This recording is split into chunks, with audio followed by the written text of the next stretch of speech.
Fans, we are live on the HannibalTV.com with a very special interview tonight. The man who is the driving force behind the band Parliament of Owls, who will be appearing at the Renfrew Reckoning card, the Great North Wrestling Show, the huge show that we've been talking about that's going to end the season of 2023. Wade Barras. Wade, how are you tonight, sir? Doing good, man. And thank you so much for having me here. It seems like you guys get awesome people on these shows, and I'm truly, it's an honor to be here with you today. I appreciate it, buddy.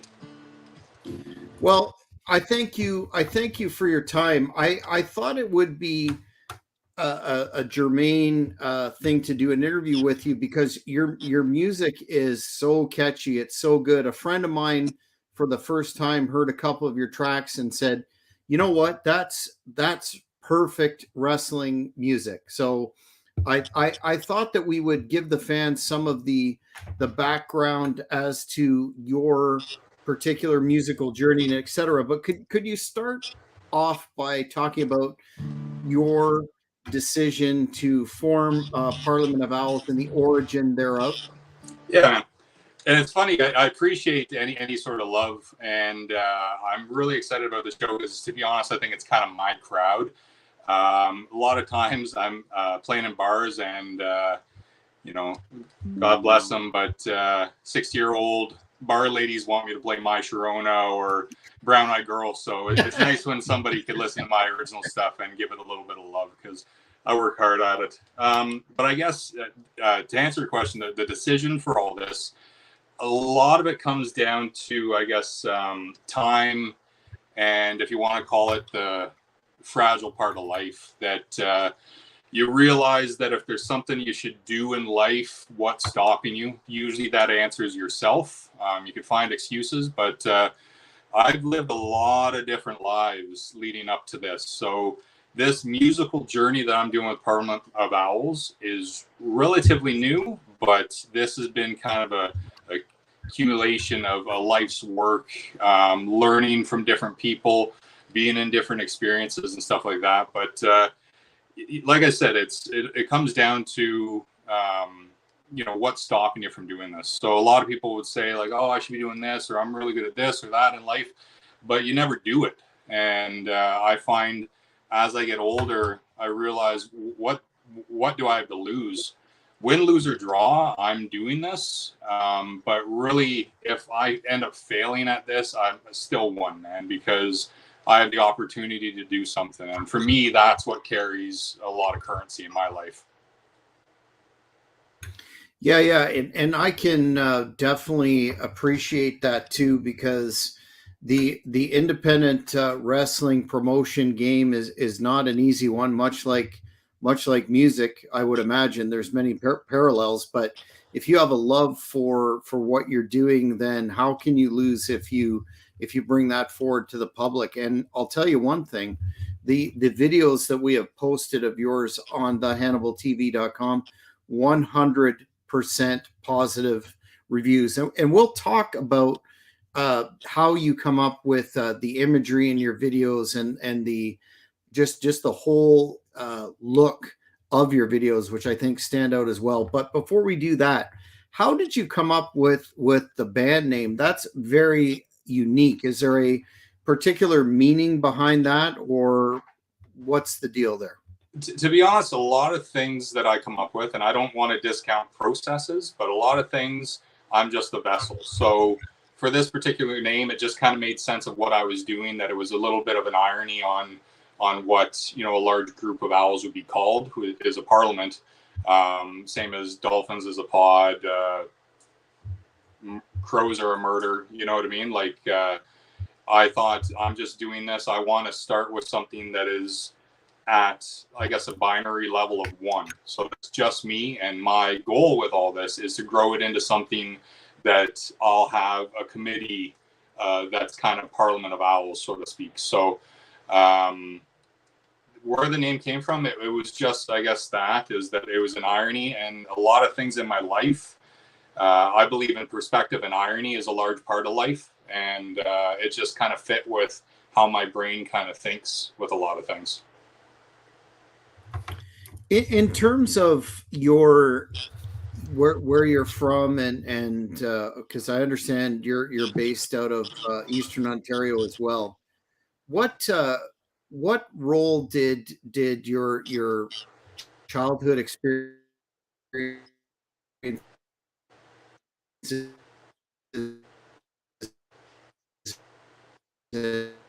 and where you grew up play and ended on your music?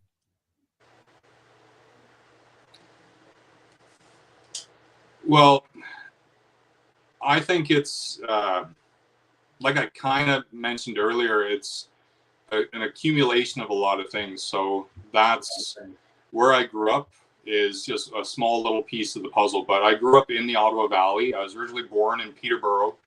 I grew up in a small town of Pembroke, which is about 14,000 people. That's where I was raised. I went to school, met a lot of good people there. I guess it was that small town mentality was a small part of who I am. But like I said, I've lived a lot of different lives, spent time all throughout different parts of Canada, east to west, worked a lot in an industry in Texas and around the world, spent time in Africa working. All of those things are a small little piece of the pie that's kind of led me to this spot. Excellent. Your musical style seems to blend genres in some respect. When I first heard your great track "Shallow Holes," the phrase that popped in my mind, incorrect or not, was outlaw. Sort of eclectic blues, up tempo, etc., down tempo. What inspires that sound that you're making your signature? I think once again, it's the life lived. So I always have kind of a motto that I never want to be who I was yesterday. So even though there's elements, if you hear the likes of the song "Shallow Holes," you do get that kind of outlaw country vibe. But there's a lot of other different kind of genres mixed in.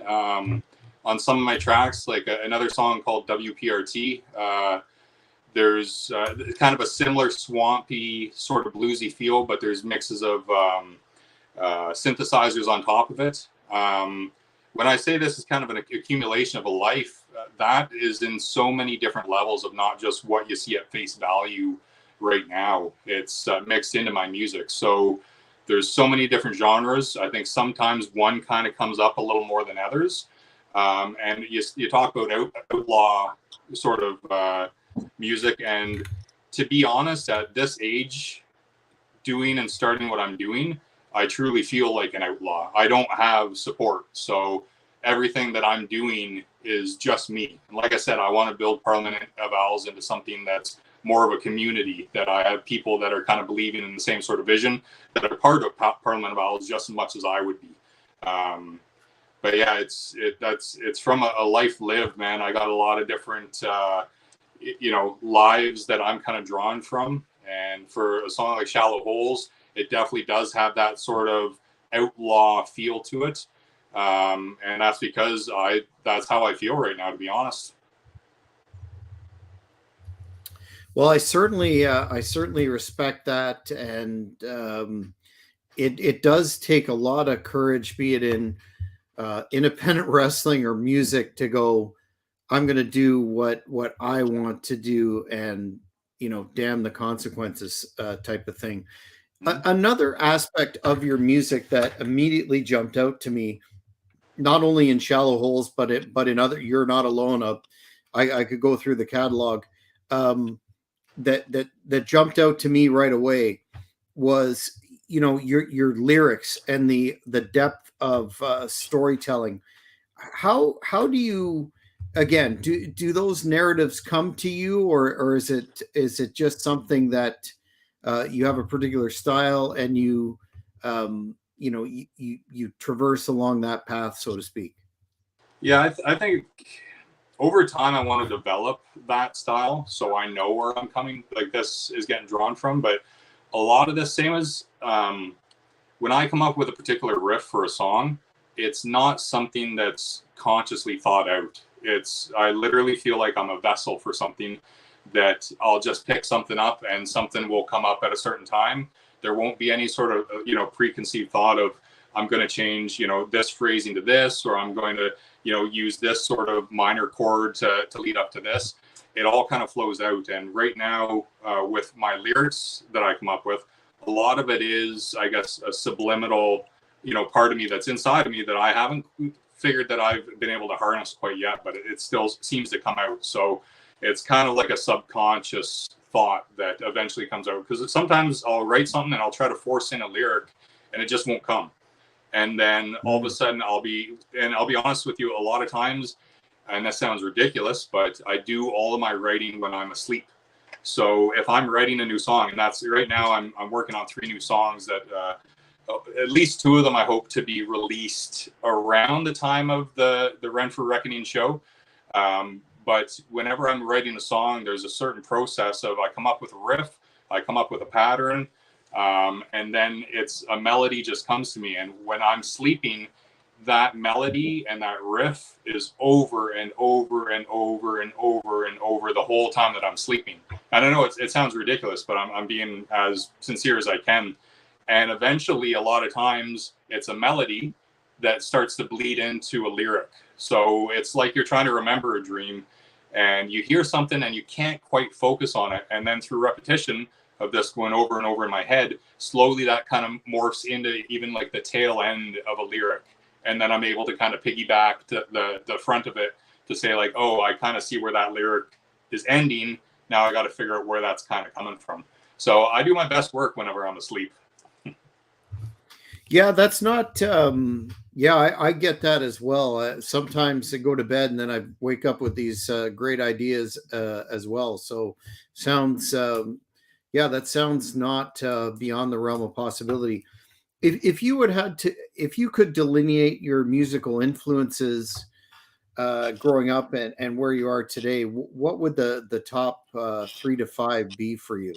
I don't think it's fair to say 3 to 5, but I will say that there's, without discounting any of the other stuff, because a lot of it is periodical, right? So it'll be a part of my life that I'm listening to a certain band or stuff like that that has stuck with me. But for me, I think it was, actually I'll say 2 or 3 that's kind of changed me growing up is in regards to albums is, when I first started, I don't even know how old you'd be, 8, 9, 10, when you first realized music. I think it was whenever you could, what was that thing? When you order tapes, right? It's like publisher. You know what I'm talking about? Like that you go and you fill out little things, you order tapes, and you order too many and your parents get upset because they think, well, now I got to pay for all this. But that was almost like the first sort of like addiction of like, oh my God, there's so much out there. But it was, I think, an Aerosmith's greatest hits, and it might have been Blow Up Your Video by AC/DC. As soon as I heard that stuff, I'm just like, okay, I get it now. And then as I got older, it was a band called Anthrax, which is a speed metal band. In the 90s, they had an album called Sound of White Noise, and there's just something so aggressive about that I just thought, this is so cool. And then later on, it was Queens of Stone Age put out an album called Songs for the Deaf, and I probably listened to that album, I don't think I'm exaggerating when I say 500 to 1,000 times, that I had to go buy another CD because it was just haggard, right? And a lot of other things of like, when I say periodical, like I remember very fond memories of my mother and father would have people over, or even not have people over, on a Friday, Saturday night. They'd be playing, likes of Traveling Wilburys or Fleetwood Mac, a lot of Tom Petty, Roy Orbison, stuff like that. Just, I think a lot of the phrasing that I do, I probably steal from those verse, chorus, bridge, outro type of songs and from those artists. But I believe that good is good. So I know that there's a hip hop duo called Run the Jewels, and I just think they're phenomenal. By nature, I don't think I'm a hip hop guy, but when I hear it, I just think you can't deny that that's good. The same with the, even like Merle Haggard or Johnny Cash. When you listen to that, it doesn't matter what your genre that you like, is. You listen to that and it's good. If you say it's not good, then you're lying to yourself and you're just being stubborn about it. But once again, this comes back down to kind of the journey of I'm drawing from so many different lives, so many different things to kind of make something that I hope transcends into something a little bit more unique and less generic, because I only answered myself. So when I look in the mirror, I try to be as honest as I can. And I'm hoping that, something at least credible kind of comes of that whenever you put it in a mixing pot and produce something. What made you want to go into this journey full force at this stage of the game? Because I know you did you had a couple of careers or a career or two before that, but was there a particular moment where you decided, I'm going to give this a shot? How did that come together? I think it was, and once again, it leads up to kind of a point, but for me, it was getting involved with a lot of the rat race of a lot of large companies with trying to move up a corporate ladder, so to speak, playing the games, doing some things that I would think on a low level is unethical to my soul, just because it's discussed that that's what you have to do, So I know whenever I left my last job, which I was an operations manager for the largest automated distribution center in North America, and I left it and I said, I don't want to have anything to do with this, and I know a lot of my peers thought I was crazy, saying like, you're leaving a good job. The way that I look at it is, I think what you might define as good and what I do is drastically different things. So just because you're able to make decent money, I don't look at that as necessarily a good job. I'd work 16 hours a day, you'd bring all your work home, and it was that constant toxic environment of wanting to impress father. So you'd work 16 hours and your superior, as soon as you'd leave, would say, well, you didn't get this done. Why wasn't this done? And it's that anxiety that they breed by design to get more out of you. And I think with a lot of my experience in getting to the stage of my life, I just thought, like, what am I doing? Tomorrow is never guaranteed, Jack. And I know that probably we've all lived, including yourself, with people that we wish still were here. And you just realize how vulnerable life is. So if you get the chance to do anything, even if it's for a day, why not do it? And that's how I feel with what I'm doing. And I don't look at my journey necessarily being defined by music. It's to be able to be vulnerable at everything I do, with the goal of to someday be fearless in life.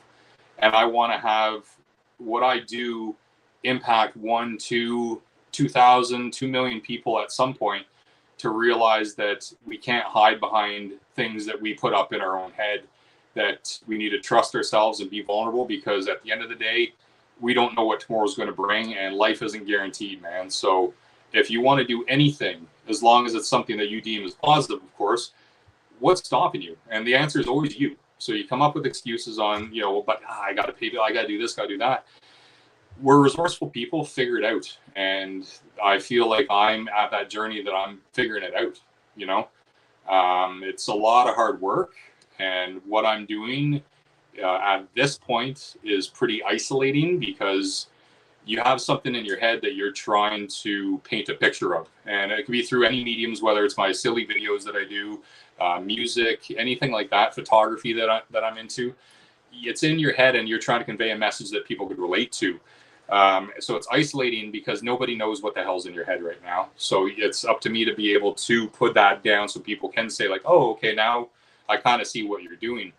But I want this to be, in 5 months, 5 years from now, a point in my life that I could look back and say, remember how hard it was when, remember when nobody believed in you, remember when you had nothing. This will be the times in my life that I find very endearing, I think, looking back on, because I took a stand and decided to move forward with my own 2 feet. Yeah, amen to that. We've talked or touched upon your videos several times. I'm thinking of the creativity and the imagery behind "You Are Not Alone," which is on the Hannibal TV for fans to check out. How did you, or do you typically, not speaking in terms of your songwriting or musical production, but how do you come up with the inspiration behind those videos? For right now, and I would love to, if anybody's watched, man, I'd love to work on somebody else's music video because I would love to do that. I figured that I could make a good video for 4 minutes. If I'm going to direct a movie, it's going to be absolutely terrible. But the 4 minutes is my attention span. And I enjoy doing that stuff. But for me, right now, it's out of necessity. So right now, because it's pretty much just me doing a lot of things. With the odd little help of a friend that I could say, here, hold a camera and point it up here. And then say, I don't know what I'm doing. I say, don't worry about it. I'll edit it together. I know what I'm doing. But I'm in a box. So I look at like a band like the White Stripes that, if you're familiar with them, they could have played on stage with 14 different musicians and make these big, elaborate, videos and stuff. But they've always chose to kind of keep what they do in that box. And for me, it's out of necessity. So I got to figure out how can I deliver a visual representation of what I've written and I've performed into something that people could kind of relate to, that is going to be something that I could physically do myself. So if you'll see my videos, a lot of them are pretty contained on what you're seeing right now. For me, that's out of necessity right now. But you come up with a little bit of an idea and you just try to expand on it. So a lot of my videos, I kind of see like, what's the middle part of this video that I want to do? And how do I find the beginning and the end to kind of paint that picture of that message? So with You Are Not Alone, and that song I think is pretty clear if you listen to it and you see the video. It is about isolation. It is about, struggles with mental illness that a lot of us could relate to. I'm no different. I struggle and grind through a lot of things, just like a lot of people. But it's if anybody hasn't seen it, go check it out. It's about a bird that is isolated, really just a good soul that's looking to make friends, and everybody for whatever reason is not judging him as a human, judging him as a bird, and wants nothing to do with him. And it becomes a very isolating part until that bird finds somebody that's a love interest that's likewise and wants to be with them. And the message is, you are not alone. So even though it does feel isolating a lot of times, there are people out there that are going through the same things, and it's just to be patient and kind of work your way through it. And how ironic is that in the age of social media, etc., that loneliness is so on the rise? Was that part of your cognition when coming together with that song? Yeah, it definitely was. And it is funny you say that, because we're able to reach out to more people than we could possibly imagine this day and age, but all of us feel so alone. Like, it's just such a paradox. You know what I mean? Like, it's a weird world we live in, man. But yeah, there definitely was some thoughts, in that. Mm-hmm. Definitely. If you haven't checked that video out, fans, make sure you do. It's unforgettable. In terms of your current projects, that you're working on some new songs, et cetera, et cetera. What can the new fans of yours expect with the upcoming material? I would say that it definitely has. So the past releases that I've had, the first one that I consider a release was during the COVID years of 2020, I believe. I wrote a song called "Playing Hero," which it was through my point of view of some of the atrocities that happened in the residential school systems with our Indigenous. And that one was kind of the first one that I thought, like, I think I could do this. So I'm going to book some studio time and see how it goes. And then I had Shallow Holes, You're Not Alone, which I just released a video for. Drive Through the Night, which I just released video. You're Not Alone, and WPRT.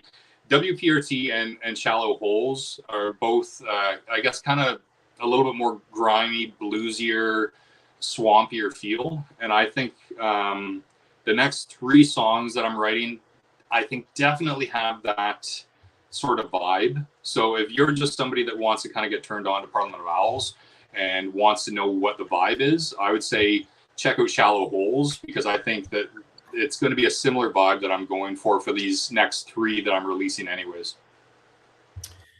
In terms of the music industry itself, and how it seems to be more, not with the technological expansion, social media, YouTube, like we're talking now, seems that there's so many other avenues to reach people, but it's becoming more challenging as opposed to less. What do you have a strategy per se for navigating the music industry in Canada, or are you just sticking to your vision and that's that? Well, I would say that right now I'm trying to get as much data as I can on how to navigate this industry. So the industry's changed 180 of what it might have been, I don't know, 15 years ago. As soon as streaming kind of came into play, right? That's when everything kind of changed. And right now it's definitely difficult, but I'm kind of sticking to what I'm trying to do of be completely self-sufficient. But there definitely is, in booking shows, there's politics involved with where you could play, who you could play for, who you could approach. And that's just business in general. I don't think that that's anything really different. But with streaming, you're make your music as accessible as you can. So I could write up a riff and post it on Spotify tonight, and the world could hear it. The problem with that is Spotify's a business, and they treat what they do as a business. They're not there to necessarily, in my opinion anyways, help the musicians. The musician is the only one that doesn't get paid out of Spotify. And I'll give you like a quick little example for anybody that's not really familiar. I think through all of my music, I've streamed my songs, I think around 15,000 to 20,000 times. And Spotify has paid me, I think, $40 in total. So if you look at, if you would sell that song to all 20,000 people at $1, that's now decent money that a musician could, pay his bills with. But $40, considering, I think last time I checked Spotify, and I'm just using Spotify as an example because it's the largest one that everybody that's, a fair weather music fan knows about. I think it was something like 15 billion euros or something like that, or 15 billion pounds it was worth. So I think Spotify pays an artist 0.0004. I might be off by a decimal, but 0.004 cents a stream. I think it would do a lot of good if that decimal point could be moved, so instead of me making $40, I made $400. Considering there's been 20,000 people that have, I hope, enjoyed, or most of them probably enjoyed my music, you think $400 would be a little bit reasonable. But I'm kind of getting off topic here, but I just wanted to share that kind of with how Spotify and the other stream sites, whether it's YouTube or any of that it's the same sort of thing. It makes it difficult for an artist to make a living doing this.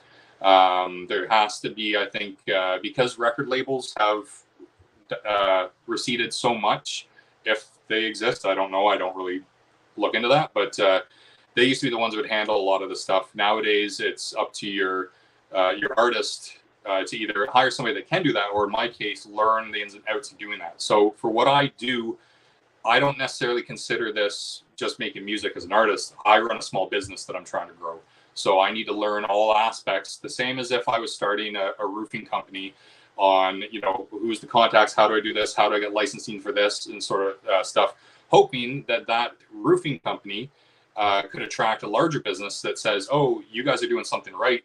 We would like a turnkey operation. We're going to purchase your business. And make no mistake, I'm trying to do the same thing, is to learn every aspect, every revenue stream that I can to grow what I'm growing. So at some point, somebody's going to look at a 42-year-old man that's just getting into this and say, you have something here that you know how to do. So it's a very low investment for us to help you out in your business. Right on. Does that kind of clear things a little bit with you, Jack? Yeah, makes Yeah. sense. I've got a two-part question here. We've got a fan question as well. My first part of this question is, were you a wrestling fan growing up? And Dan wants to know, would you do any themes for any wrestling companies, entrance music, that sort of thing? Well, the easy part of those two-part questions is yes and yes. Of course I would.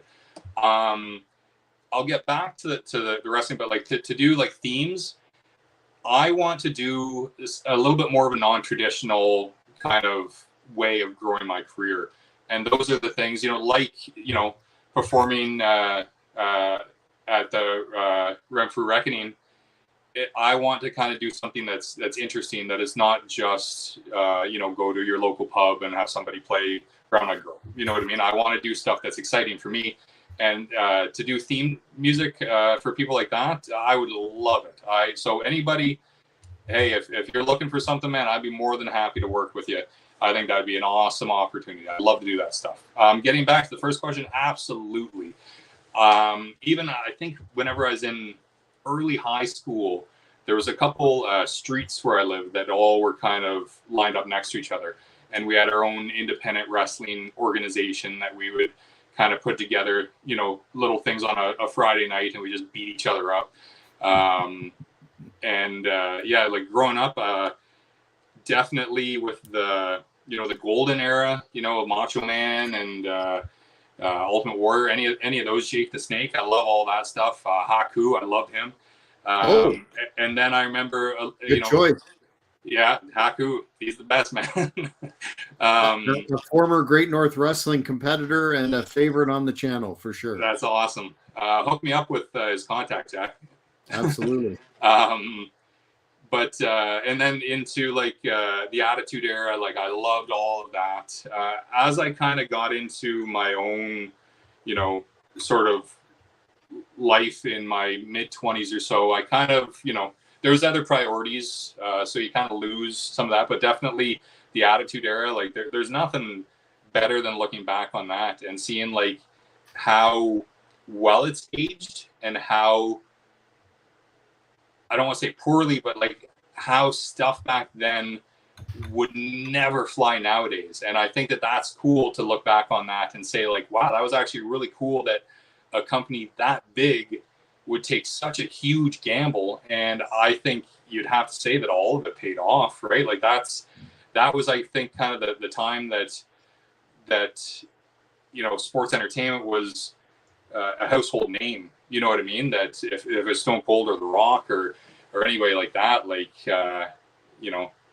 that time. And just to have somebody that like Vince McMahon that was working so hard on one side of the screen and working just as hard on the other side, like just, I don't know, like him or not, he's somebody that you have to respect because there never is going to be another Vince McMahon. That's for sure. But yeah, to answer your question, yes and yes. Well, yeah, and a lot of us of a certain vintage, of which you and I are similar, would say that the wrestling was better then, and I think nostalgia is a very good thing.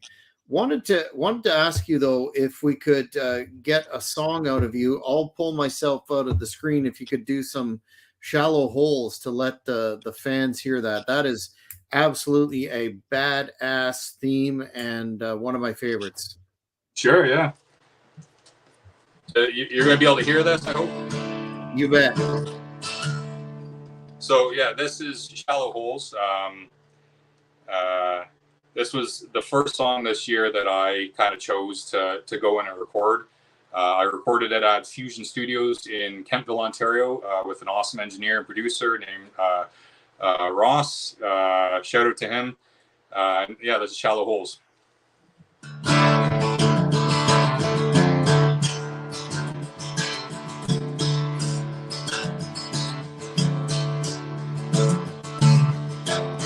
River hides reflections of these full moon sands. Cold fall is sobering like the state we're in. Doesn't quite add up. But the vengeance, that's enough.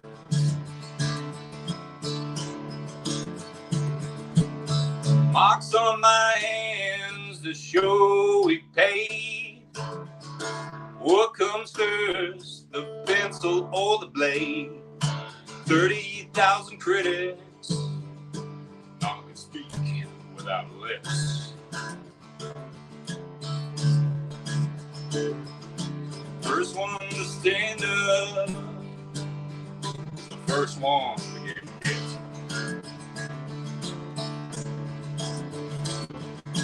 Blind lights of the muzzle flash, that's nothing new to me. Realize that behind these eyes there's some things I can't unsee. Keep digging those shallow holes as nothing sets me free. Make sure to set your blocks, that's the one for you and me.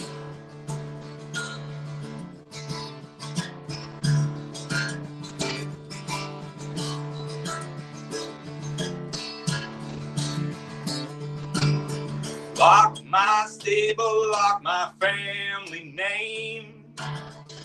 Truth would have it, there's no one around to blame. The cruel hands of vengeance ride a horse, no name.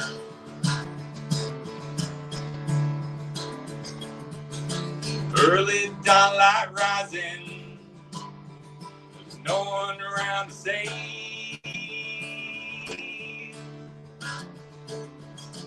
Blind lights of the muzzle flash, that's nothing new to me. Realize that behind these eyes there's some things I can't unsee. Keep digging those shallow holes as nothing sets me free. Make sure to save your lives, that's the one for you and me. Live by the gun, erasing memories. I got the feeling this life will catch up to me. Blind lights of the muzzle flash, that's nothing new to me. Realize that behind these eyes there's some things I can't unsee. Keep digging those shallow holes as nothing sets me free. Make sure to set your blocks, that's the one for you and me.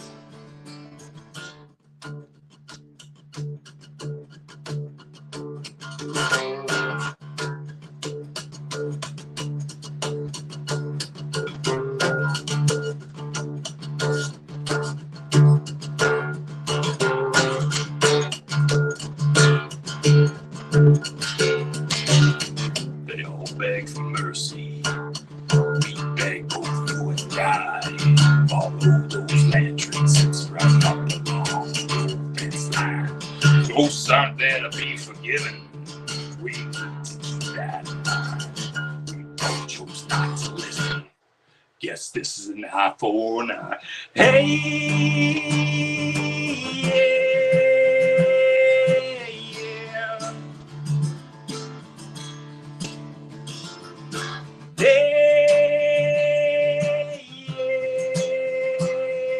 yeah.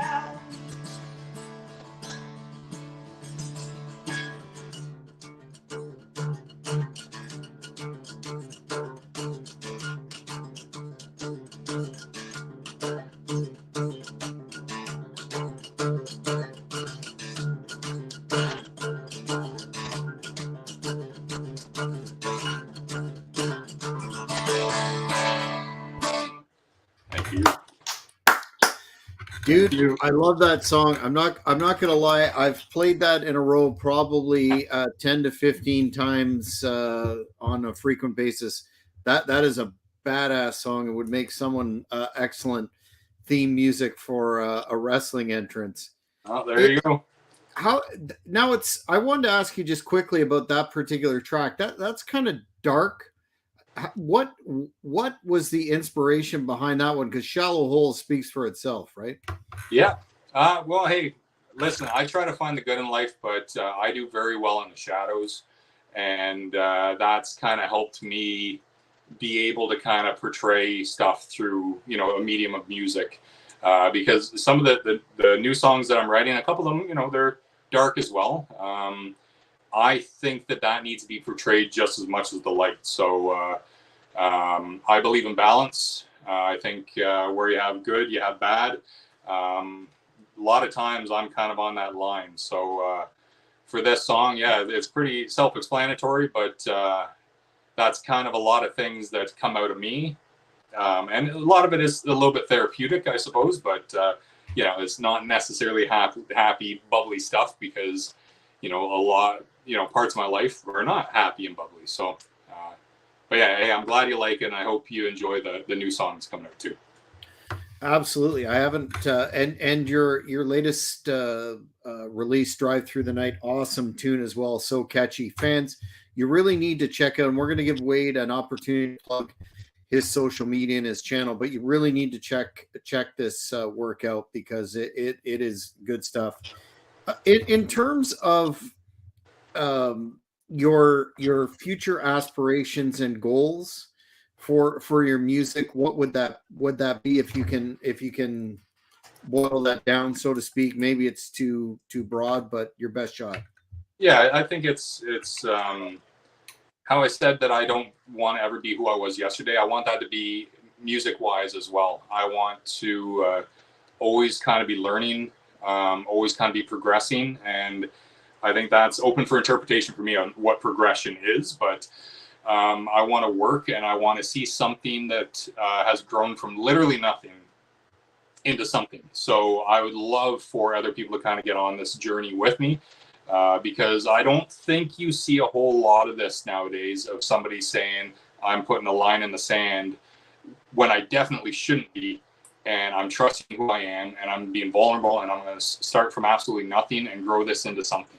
Because at some point, people will want to be part of this because everybody else is wanting to be part of this as well. So right now it's about growth. If you say, where do you see yourself in X amount of years? I've never wanted to do that because I think any time in the history of my life that I've said I want to be here, I've been somewhere completely different. So I look at life as the journey. I'm always trying to strive to find the answers with the knowledge of knowing that I will never truly find any answers in life. And that's where you kind of find the beauty, good or bad, in life, is that it's about experience. And I want to take the music part of this to an experience that people believe that there's conviction in what I'm saying, and people want to be part of this as well. Well, I can definitely respect your moxie there. Again, it takes a lot to go with something that you love, be it in independent wrestling where people say you're crazy to try that or whatnot, or music. So hats off to you there. I just, before we get all your contact information, want to let the fans know that once again Wade will be appearing November 4th at the Renfrew Reckoning. That's Saturday, November 4th. Doors will open at 6 p.m. We're going to have a couple of live performances by Wade there. Bell time will be at 7 p.m. You're going to see multi-time WWE Tag Team Champion Rene Dupree against the new Canadian champion, my man from the Big Money Players, Magnum McLaren, of course, with Big Daddy Diamond. Jeremy Prophet will be on the show, of course, the former champion. We're going to have ladies action and a wealth of surprises. It's going to close out Great North Wrestling in 2023 with a bang, but we are very pleased to have Wade on board for this huge event. You can get tickets at the door, but I suggest, because seating's limited, you go to ticketweb.ca and grab them now, because, again, this is going to be a very special, interesting wrestling event, but also live performance by Parliament of Owls and Wade. Wade, where do the fans need to go in terms of your socials and your YouTube to get familiar with your tremendous music? So there's a few of them. If you want to reach me on Instagram, it's at Parliament of Owls Music. If I have a website, it's www.parliamentofowls.bandzoogle, BANDZOOGLE.com. That's where you could find any of my merch. And I want to say right now, I have for the remainder of this month, any of my Parliament of Owls Regal Owl shirts, t-shirts that I have, I'm selling for $20 Canadian for the remainder of this month. You can pick it up there. Just put in the comments what size you want, or contact me direct. I don't have a music page for my Facebook. You contact me, Wade Barras. Look me up on Facebook there. If you want to reach me, it's Parliament of Owls Music at Outlook.com for any emails. Yeah, if you want to send a follow to my dog, I have a little French bulldog named Charlie. That's Charlie _ Gray _ Poe. He's much more famous than I am. I think he has 10,500 followers on Instagram. He does all sorts of funny reels, but unfortunately he won't be at the show on November 4th. Well, one can always hope that there may be an opportunity in an outdoor venue in the future. But Wade, I want to thank you very much for coming on the Great North Wrestling Podcast. Really looking forward to November 4th and your performance at the Renfrew Reckoning, and hope that all the fans of the HannibalTV.com check out your music, because it's something special. Great. I appreciate it, Jack. I appreciate your time, man. Thank you so much for having me on this, and I cannot wait until November 4th. Well, fans, that's it for another edition of the Great North Wrestling Podcast.